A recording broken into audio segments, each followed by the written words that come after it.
Assalamualaikum warahmatullahi wabarakatuh. Kali ini saya akan menjelaskan mengenai standarisasi jaringan komputer. Yang pertama ada OSI versus TCP/IP. Model OSI atau Open System Interconnection adalah sebuah konsep yang digunakan untuk menjelaskan dan mengorganisir berbagai fungsi dalam suatu jaringan komputer. Dalam bahasa yang lebih sederhana, OSI model menyediakan standar untuk sistem komputer yang berbeda untuk dapat berkomunikasi satu sama lain. OSI model dikembangkan oleh International Organization for Standardization atau ISO pada tahun 1984 dan sekarang dianggap sebagai model arsitektur untuk komunikasi antar komputer. OSI ini terdiri dari 7 layer, yaitu ada application, presentation, session, transport, network, data link, dan physical. Layer 7, application layer ini berfungsi sebagai antarmuka dengan aplikasi dengan fungsionalitas jaringan, mengatur bagaimana aplikasi dapat mengakses jaringan, dan kemudian membuat pesan-pesan kesalahan. Protokol yang berada dalam lapisan ini adalah HTTP, FTP, SMTP, dan NFS. Layer 6, presentation layer, berfungsi untuk mentranslasikan data yang hendak ditransmisikan oleh aplikasi ke dalam format yang dapat ditransmisikan melalui jaringan. Protokol yang berada dalam level ini adalah perangkat lunak redirector atau redirector software seperti layanan workstation dalam Windows NT dan juga network cell, semacam virtual network computing atau VNC atau remote desktop protocol. Lalu ada layer 5, session layer ini berfungsi untuk mendefinisikan bagaimana koneksi dapat dibuat, dipelihara, atau dihancurkan. Selain itu, di level ini juga dilakukan resolusi nama. Layer 4 atau transport layer berfungsi untuk memecah data ke dalam paket-paket data serta memberikan nomor urut ke paket-paket tersebut sehingga dapat disusun kembali pada sisi tujuan setelah diterima. Selain itu, pada level ini juga membuat sebuah tanda bahwa paket diterima dengan sukses dan mentransmisikan ulang terhadap paket-paket yang hilang di tengah jalan. Layer 3 ada network layer, berfungsi untuk mendefinisikan alamat-alamat IP, membuat header untuk paket-paket, dan kemudian melakukan routing melalui internet networking dengan menggunakan router dan switch. Layer 3. Selanjutnya ada layer 2, data link layer, berfungsi untuk menentukan bagaimana bit-bit data dikelompokkan menjadi format yang disebut sebagai frame. Selain itu, pada level ini terjadi koreksi kesalahan, flow control, pengalamatan perangkat keras seperti halnya media. Yang terakhir ada layer 1, physical layer, berfungsi untuk mendefinisikan media transmisi jaringan, metode pensinyalan, sinkronisasi bit, arsitektur jaringan seperti halnya Ethernet atau token ring, topologi jaringan, dan pengabelan. Selain itu, level ini juga mendefinisikan bagaimana network interface card atau NIC dapat berinteraksi dengan media kabel atau radio. Yang kedua ada model TCP/IP. TCP/IP atau Transmission Control Protocol atau Internet Protocol adalah model protokol komunikasi yang digunakan untuk mengatur komunikasi dan transfer data di dalam jaringan komputer.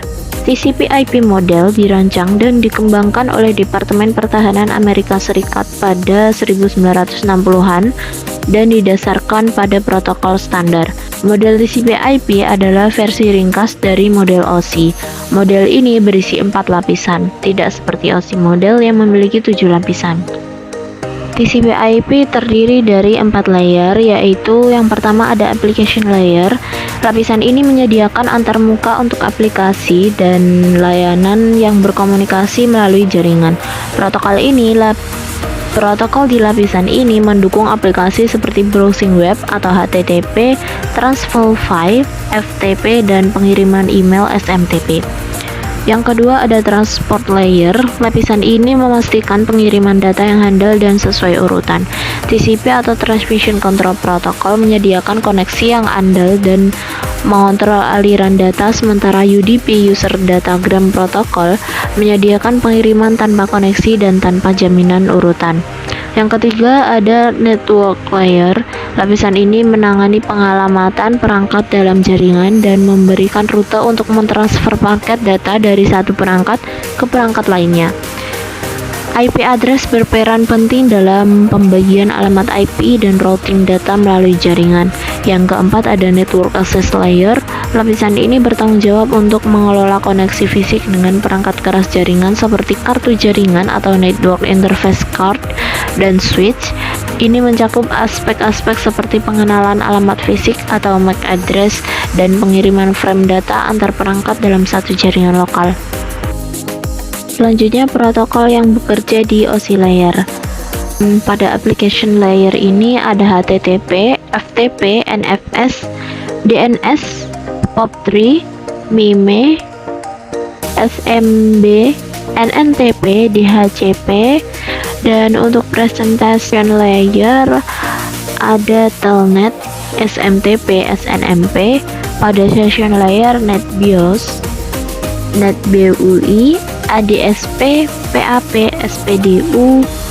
Pada transport layer TCP dan UDP. Pada network layer ada IP, ARP, RARP, ICMP, dan IGMP. Dan pada data link layer ada PPP serta SLIP. Terakhir, physical layer ini tidak mempunyai protokol yang spesifik karena pada layer ini hanya mengirimkan bit-bit data. TCP versus UDP. Perbedaan utama antara TCP atau protokol kontrol transmisi dan UDP protokol datagram pengguna adalah bahwa TCP adalah protokol berbasis koneksi dan UDP tidak memiliki koneksi. Meskipun TCP lebih andal, ia mentransfer data lebih lambat. UDP kurang dapat diandalkan namun bekerja lebih cepat. Hal ini membuat setiap protokol cocok untuk jenis transfer data yang berbeda. TCP menciptakan jalur komunikasi yang aman untuk memastikan transmisi semua data yang andal. Setelah pesan terkirim, tanda terima diverifikasi untuk memastikan semua data telah ditransfer. UDP tidak membuat koneksi saat mengirim data. Ini mengirimkan data tanpa mengonfirmasi penerimaan atau memeriksa kesalahan. Artinya, sebagian atau seluruh data mungkin hilang selama transmisi. Untuk perbandingan dari keduanya yaitu jenis layanannya, TCP adalah protokol berorientasi koneksi. Koneksi orientasi berarti bahwa perangkat yang berkomunikasi harus membuat sambungan sebelum mengirimkan data dan harus menutup sambungan setelah mengirimkan data. Sedangkan pada UDP adalah protokol berorientasi datagram. Hal ini dikarenakan tidak ada overhead untuk membuka koneksi, memelihara koneksi, atau mengakhiri koneksi. UDP efisien untuk transmisi jaringan jenis siaran atau multicast. Yang kedua ada keandalan. TCP dapat diandalkan karena menjamin pengiriman data ke router tujuan. Sedangkan UDP, pengiriman data ke tujuan tidak dapat dijamin. Yang ketiga ada mekanisme pemeriksaan kesalahan. TCP menyediakan mekanisme pengecekan kesalahan yang ekstensif, itu karena menyediakan kontrol aliran dan pengakuan data. Sedangkan UDP hanya memiliki mekanisme pengecekan kesalahan dasar menggunakan checksum. Yang keempat ada pengiriman. Pada TCP pengiriman dijamin, sedangkan pada UDP pengiriman tidak dijamin. Urutan data adalah fitur kontrol transmisi protokol. Pada TCP ini berarti paket tiba secara berurutan di penerima. Tidak ada urutan data di UDP. Jika pesanan diperlukan maka harus dikelola oleh lapisan aplikasi. Kecepatan pada TCP relatif lebih lambat tapi pengiriman data lengkap. Sedangkan UDP lebih cepat, sederhana, dan lebih efisien dibandingkan TCP. Pada transmisi ulang, pada TCP dapat mengirimkan ulang data jika paket gagal tiba, sedangkan UDP tidak ada transmisi ulang data. Data yang hilang tidak dapat diambil kembali. Protokol pada TCP digunakan oleh HTTP, HTTPS, FTP, SMTP, dan Telnet.